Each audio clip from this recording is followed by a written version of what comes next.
What's going on, guys? My name is Amos and I'm back again with another video. So in today's video I want to talk about Cauchy sequences. So let's say we have a sequence x sub n, which is an infinite sequence.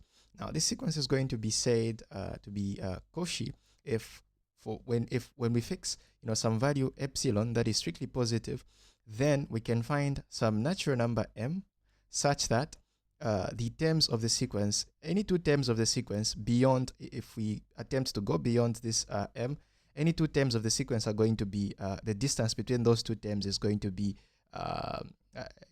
very small, meaning the terms are going to be very close, and then the distance is basically going to be less than this value that we have here, epsilon.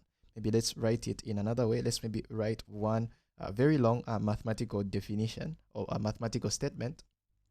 So what we're saying here is for some epsilon, for some value epsilon that is strictly positive, if we can find some natural number m, and then for all values n in the set of natural numbers, we basically want to sort of like get any two terms of our sequence, and then if we basically try to observe what is happening beyond this particular m, if we try to observe what is happening beyond this particular m, then we see that the distance between these the two terms of the sequence is going to be very small, and then is going to be smaller than epsilon. The distance is going to be smaller than epsilon, because what the absolute value is going to do is that it is basically going to measure the distance between the two terms of the sequence. So here we have x sub n, and then maybe we can say x sub m. Now you can basically keep the k here,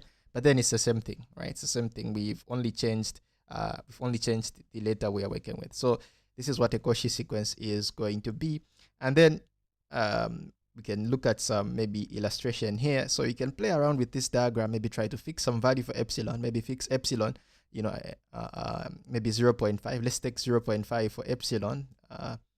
Take 0.5 for epsilon, and then we can see that starting from maybe this point here, if you basically grab any two terms, if you grab any two terms of your sequence, we see that the distance between those two terms is going to be less than epsilon, right? So that's all I had for you guys for Cauchy sequences, and I'll see you in the next video.